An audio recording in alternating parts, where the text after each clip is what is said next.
sahabat kreatif, kembali pada perbincangan tentang Yesus siapakah engkau, dan masih bersama dengan narasumber kita kali ini, Romo Ahari Kristonover. Romo, sebelum kita mendengarkan penjelasan Romo tentang gelar Yesus yang Yesus anak Allah, berkaitan dengan tema kita kali ini tentang Yesus siapakah engkau, harapannya kan orang memang lebih mengenal Yesus. Nah, apa yang perlu dipersiapkan nih umat Kristiani untuk lebih mengenal Yesus, Romo? Ya, saya rasa berangkat dari kitab suci, ya, selalu membaca kitab suci, kemudian juga menghayatinya bersama-sama dengan dinamika tahun liturgi.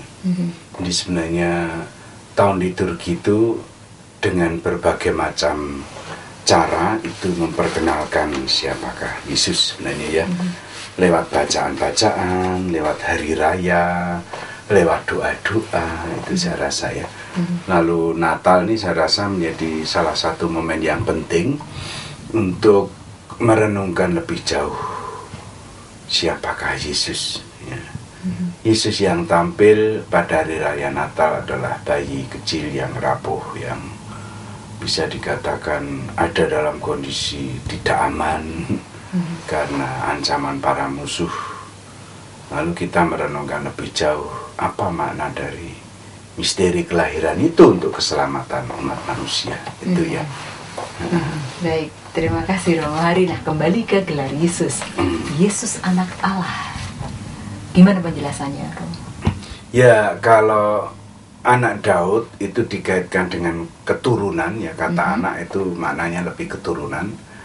Kalau anak Allah ini intinya adalah relasi, ya, menjelaskan relasi.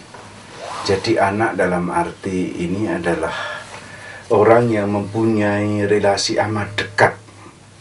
Jadi kata anak Allah itu sebenarnya juga sebutan yang dipakai dalam kitab suci untuk beberapa orang atau kelompok orang, ya. Malaikat itu disebut anak-anak Allah, umat pilihan itu disebut anak Allah, raja juga anak Allah, Adam dalam Lukas juga disebut anak Allah. Namun di dalam Yesus gelar anak Allah jelas bukan berarti anak kandung, ya, tetapi orang, tokoh, pribadi yang punya hubungan yang amat dekat dengan Allah. Sehingga meskipun Yesus pada pewartaan sebelum kelahirannya itu disebut anak Allah, namun bukan berarti anak kandung, ya. Karena itu pun suatu yang bagi kita tidak masuk akal menyebut ada anak kandung Allah itu. Namun anak dalam arti tokoh yang dekat. Bahkan menurut iman Kristiani, kedekatan itu bukan hanya kedekatan yang tingkatnya spasial atau tingkat duniawi, tapi sungguh kesatuan di dalam Tritunggal Maha Kudus. Dan kata anak memang untuk Yesus lebih dikaitkan dengan ketaatannya. Karena kita melihat Yesus lebih-lebih dalam Injil itu berkarya dan melakukan tugas perutusannya itu sesuai dengan kehendak Allah. Jadi ketika mendapat godaan dari iblis, Yesus sendiri mengatakan bahwa makanannya adalah melaksanakan sabda Allah. Dirasanya ketaatan ini yang menjadi pokok. Kemudian juga ketika disalib, itu dalam Markus dikatakan kepala pasukan yang melihat cara Yesus mati itu menyebutnya sungguh orang ini adalah anak Allah. Jadi yang pertama-tama itu memang segi relasi atau hubungannya dekat dengan Allah.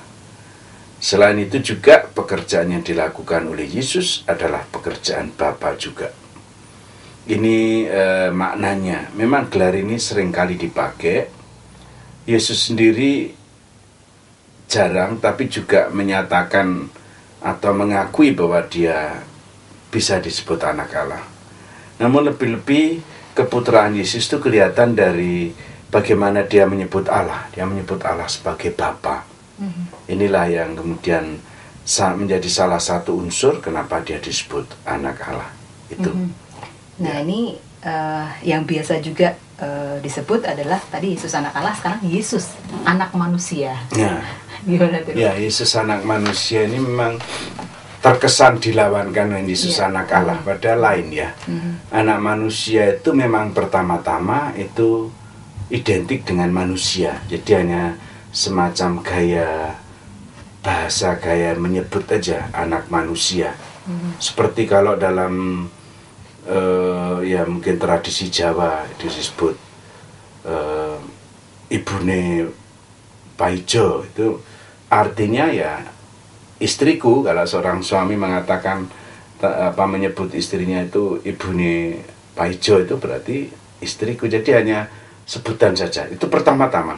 Lalu yang kedua, memang anak manusia itu dipakai untuk menyebut tokoh yang akan datang di akhir zaman.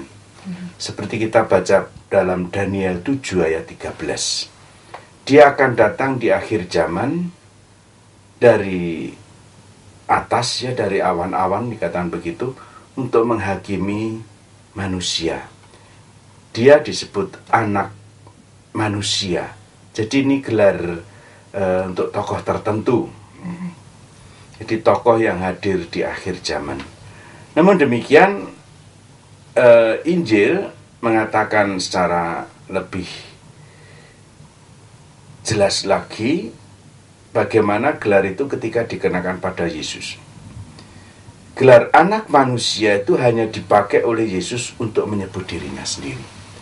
Jadi para murid, para rasul, orang-orang itu nggak menyebut Yesus anak manusia. Karena itu kalau dikatakan gelar, sebenarnya kita bisa mengatakan ini gelar tanda petik, ya mungkin lebih sebutan ya. Kalau gelar itu kan menyatakan sungguh suatu kemuliaan dan seterusnya. Tapi di sini gelar anak manusia itu gelar yang mungkin pada waktu itu lebih terkesan sebutan saja, sehingga orang tidak berani menyebut Yesus anak manusia. Namun demikian, apa yang dikatakan oleh Yesus berkaitan dengan anak manusia adalah jati diri dia sebagai Mesias yang harus menderita. Karena itu dia mengatakan anak manusia ya, harus menderita sengsara. Namun demikian, anak manusia dalam Yesus juga dikaitkan dengan Tuhan atas hari Sabat. Jadi mempunyai kuasa atas hari Sabat. Anak manusia juga dikaitkan dengan, selain penghakiman, juga kedatangannya kembali, kemudian wafat dan kebangkitan. Anak manusia juga dikaitkan lebih-lebih dengan penyaliban ya. Ketika Yesus dengan penuh ketaatannya menyediakan diri mati disalib. Oleh karena itu, untuk iman Kristiani, gelar Yesus sebagai anak manusia itu adalah gelar untuk dia yang akan datang kembali, gelar untuk Yesus atau dia yang taat pada Bapa sampai pada kematiannya. Kemudian juga gelar untuk Yesus yang berkuasa mengampuni dosa, gelar untuk Yesus yang mengatasi atau menjadi Tuan atas hari Sabat. Oleh karena itu, gelar ini sebenarnya menarik karena di dalamnya ada unsur perendahan dan peninggian ya. Perendahan dalam arti Yesus ketika berbicara mengenai sengsara-sengsaranya itu kaitannya dengan anak manusia. Tapi ketika Yesus mengatakan kedatangannya kembali nanti dalam kemuliaan, itu juga memakai sebutan anak manusia. Ini keunikan dari gelar yang ini ya. Tadi Romo sempat menyinggung sedikit tentang Yesus sebagai Mesias gitu ya. Nah mungkin Yesus Kristus atau Mesias ini Romo bisa memberikan tambahan penjelasan lebih lengkap. Begini, Mesias itu sebenarnya kata Ibrani ya, dari Hamasyayah, artinya yang terurapi. Masah itu artinya terurapi. Nah, gelar itu dalam bahasa Yunani itu menjadi Christos. Karena kata Chriein itu artinya mengurapi, lalu yang terurapi itu Christos. Jadi Kristus dan Mesias itu sebenarnya identik, hanya berasal dari bahasa yang berbeda. Nah, sekarang yang menarik juga, kalau sebutan Mesias itu lebih populer di kalangan Yahudi, kemudian ketika menjadi gelar Kristus, itu sebenarnya orang Yunani itu nggak punya tradisi pengurapan ya, karena artinya Mesias itu yang terurapi. Siapa yang terurapi waktu itu di lingkungan Israel? Yang terurapi itu ya imam, ada nabi, juga raja. Nah sekarang di lingkungan Yunani itu nggak ada ya semacam tradisi atau ritus pengurapan untuk orang-orang itu.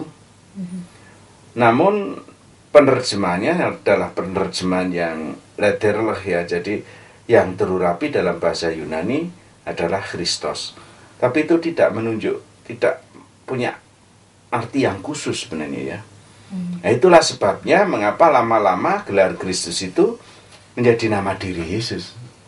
Padahal sebenarnya itu adalah gelar Yesus Kristus, itu sebenarnya gelar Kristus itu. Inilah pergeseran di dalam sejarah perkembangan atau penyebaran iman sampai ke budaya-budaya lain. Salah satu contohnya ini ya. Nah tadi kita juga sudah bicara tentang Yesus itu kan Allah gitu ya. Nah ini sekarang ada Yesus Tuhan. Nah mungkin bagi sebagian umat bedanya apa gitu? Nah, yang Yesus Tuhan ini sebagai gelar ini. Sebenarnya dalam kitab suci tidak ada kata eksplisit ya Yesus Allah. Tapi mungkin lebih mudah kita gambarkan Yesus ilahi. Karena apa? Karena Yesus Allah itu langsung kita kaitkan dengan Allah Bapa. Namun demikian iman kita, iman Kristiani mengakui bahwa Yesus dan Allah itu satu. Dan sekarang kalau disebut Tuhan itu apa? Jadi sebenarnya kata Tuhan dalam perjanjian lama dan perjanjian baru itu punya nuansa yang berbeda sebenarnya. Kalau kita membaca perjanjian lama itu kata Tuhan itu ditulis dengan huruf besar ya, atau small cap. Dalam perjanjian baru itu huruf biasa ya, huruf kecil dan T-nya besar. Ini memang ada sejarahnya yang cukup panjang. Saya mulai dari perjanjian lama dulu. Gelar Tuhan itu menerjemahkan bahasa Ibrani Adonai ya. Jadi dulu kepada Musa Allah Elohim itu memperkenalkan namanya Yahweh. Ketika Musa bertanya, siapakah namamu? Lalu Allah menjawab, Ehyeh, Asher, Ehyeh. Dari kata Ehyeh, Asher, Ehyeh itu kemudian muncul nama Yahweh. Karena orang Yahudi itu merasa tidak layak menyebut nama Tuhan, maka untuk menghindarinya mereka mengganti pembacaannya ya. Kalau ditulis Yahweh, mereka mengucapkannya Adonai. Nah, Adonai itu artinya sebenarnya Tuhan, Lord. Nah, kemudian dalam perjanjian baru ya, itu Lord yang Yunaninya Kyrios itu dikenakan pada Yesus.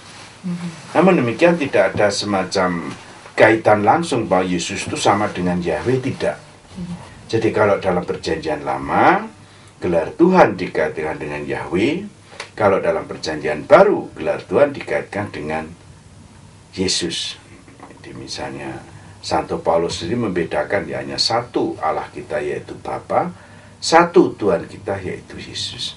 Lalu kata Tuhan itu merupakan gelar penghormatan. Jadi sebenarnya ini kalau dalam bahasa asing itu sama dengan gelar Tuhan ya, Lord, Dominus, Kyrios ya. Hanya kemudian dalam bahasa Indonesia disebut Tuhan ya. Ini bedanya saja. Lalu gelar Tuhan bagi Yesus itu menunjuk pada gelar dia setelah kebangkitan, yaitu dia yang ditinggikan, dihormati sebagai yang ilahi.